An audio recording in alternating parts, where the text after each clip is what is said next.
এখন দেখবেন সংবাদ শিরোনাম। নতুন সংসদের প্রথম অধিবেশন আজ। স্পিকার, ডেপুটি স্পিকার চূড়ান্ত করবেন সংসদ নেতা তারেক রহমান। এমপি মন্ত্রীদের মার্জিত ও সতর্ক আচরণের নির্দেশনা প্রধানমন্ত্রীর। 2 টন ওয়ারহেডবাহী মিসাইল ছুড়ল ইরান। ইসরায়েলে ব্যাপক ক্ষয়ক্ষতি। হরমুজের দখল রাখতে মাইন স্থাপন তেহরানের।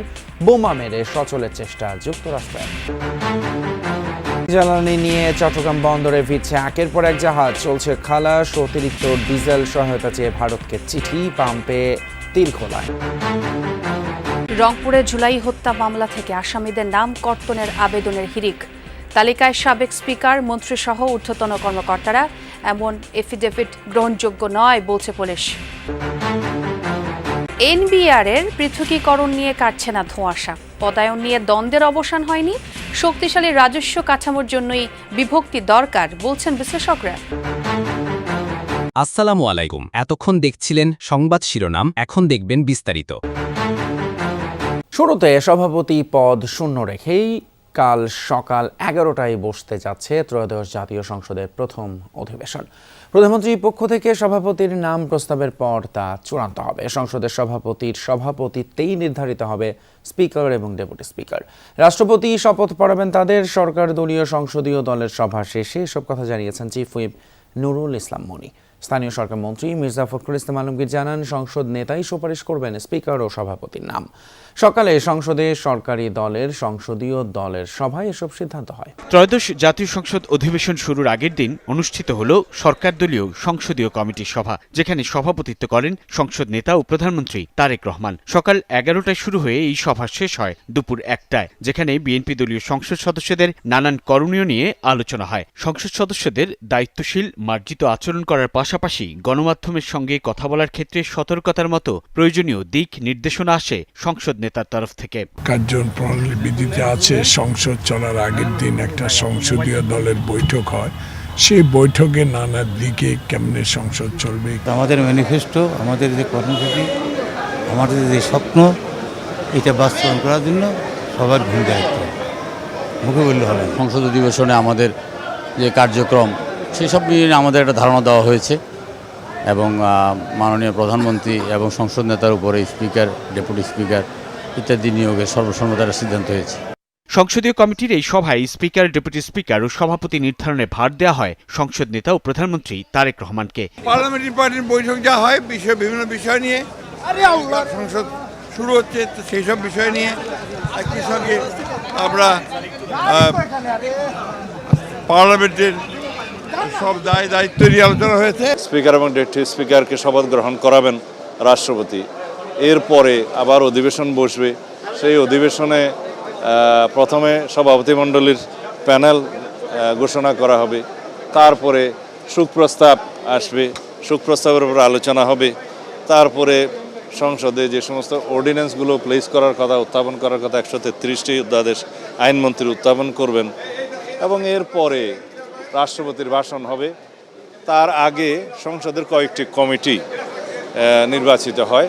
সংসদীয় কমিটি বৈঠক শেষে সংসদ ভবনের এলডি হলে সংবাদ সম্মেলনে চিফ হুইপ মোহাম্মদ নুরুল ইসলাম সংসদে বিরোধী দলের গঠনমূলক ভূমিকা ও সহযোগিতার প্রত্যাশা করেন।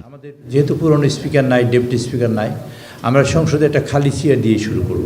মাননীয় প্রধানমন্ত্রী, আমাদের সংসদ নেতা, তিনি ঘোষণা করবেন এই সভার সভাপতিত্ব করার জন্য কোনো একজন জ্যেষ্ঠ নেতাকে। সেই সভায় আমরা মাননীয় স্পিকার এবং ডেপুটি স্পিকার নির্বাচিত করব। স্পিকার এবং ডেপুটি স্পিকার নির্বাচনের ক্ষেত্রে আমরা সংসদ নেতাকে দায়িত্ব দিয়েছি, সিদ্ধান্তটা তিনিই দেবেন। ইসরায়েলি ভূখণ্ড এবং মার্কিন অবস্থান লক্ষ্য করে সবচেয়ে তীব্র এবং শক্তিশালী হামলা চালিয়েছে ইরান। বহুল আলোচিত 2 টন ওয়ারহেড বহনকারী ক্ষেপণাস্ত্র ছুড়েছে IRGC। ইরানি গণমাধ্যমের দাবি, এতে ব্যাপক ক্ষয়ক্ষতি হয়েছে তেল আবিব সহ বিভিন্ন স্থানে। হরমুজ প্রণালীর বিভিন্ন স্থানে ইরানি নৌযান লক্ষ্য করেও চলে মার্কিন হামলা। অঞ্চলটিতে 16টি মাইন বিছানোর জাহাজ ধ্বংসের দাবি করেছে মার্কিন সেন্ট্রাল কমান্ড। 2 টন ওয়ারহেডবাহী মিসাইল ছোড়া হচ্ছে ইসরায়েলি ভূখণ্ড এবং মার্কিন অবস্থানে। মঙ্গলবার রাতে বহুল আলোচিত এই ক্ষেপণাস্ত্রের হামলা চালায় ইরান।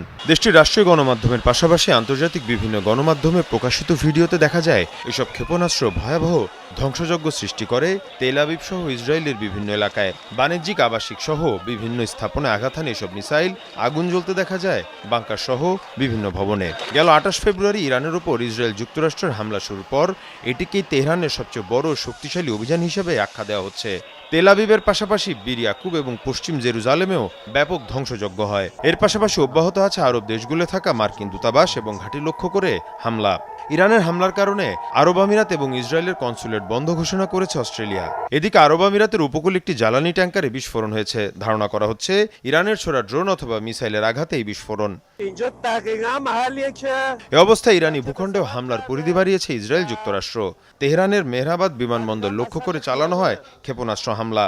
এর পাশাপাশি ইরানের রাজধানীর আবাসিক এলাকাগুলো চলছে ক্ষেপণাস্ত্র এবং বিমান হামলা।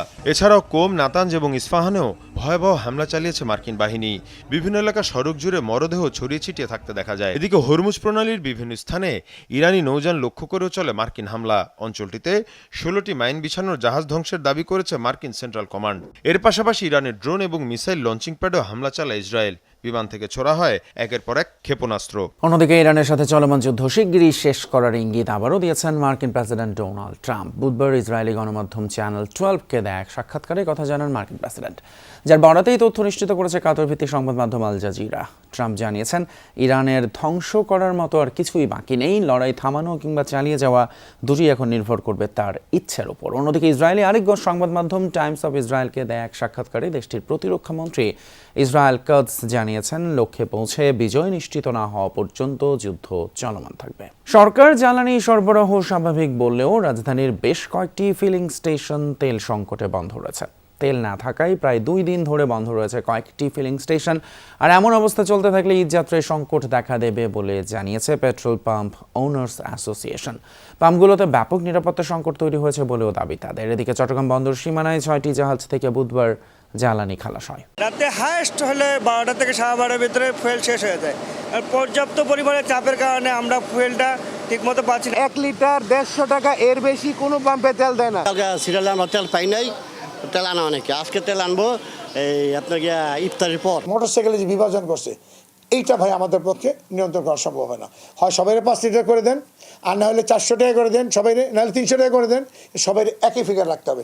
আপৎকালীন সময়ের জন্য ভারতের কাছ থেকে অতিরিক্ত ডিজেল চেয়ে চিঠি দিয়েছে বাংলাদেশ। বুধবার সচিবালয়ে বিদ্যুৎ এবং জ্বালানি মন্ত্রী, প্রতিমন্ত্রীর সাথে ভারতীয় হাইকমিশনারের বৈঠকে চিঠি হস্তান্তর করা হয়। মন্ত্রী ইকবাল হাসান মাহমুদ বলেন, চাহিদা অনুযায়ী কতটা দিতে পারবে ভারত সেই সিদ্ধান্ত তারা নেবে।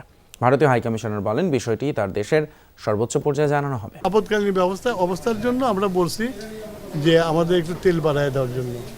এখন তারা ডিসাইড করে কতখানি বাড়াবে। দুই দেশের জ্বালানি সম্পর্ককে আরও শক্তিশালী করার বিষয় নিয়ে আলোচনা হয়েছে। আনুষ্ঠানিকভাবে ভারতের কাছে বাড়তি জ্বালানি সহযোগিতা চেয়েছে বাংলাদেশ।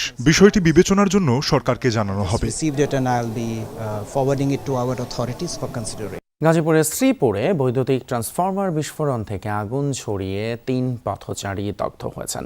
বুধবার রাতে শ্রীপুরের মাওনা চৌরাস্তায় আব্দুল শাহিদ সুপার ভিউয়ের সামনে বৈদ্যুতিক খুঁটি ট্রান্সফরমারে বিস্ফোরণ হয়। এতে সৃষ্ট আগুন আশেপাশে ছড়িয়ে পড়লে পথচারী দগ্ধ হন 3 জন। আগুন পাশের ভবনেও ছড়ায়। শ্রীপুর ফায়ার সার্ভিসের 2টি ইউনিট 8 ঘন্টা চেষ্টায় আগুন নিয়ন্ত্রণে আনে। দগ্ধ 3 জনকে উদ্ধার করে প্রথমে স্থানীয় আলহেরা হাসপাতালে নেওয়া হয়, পরে ঢাকায় রেফার করা হয় তাদের।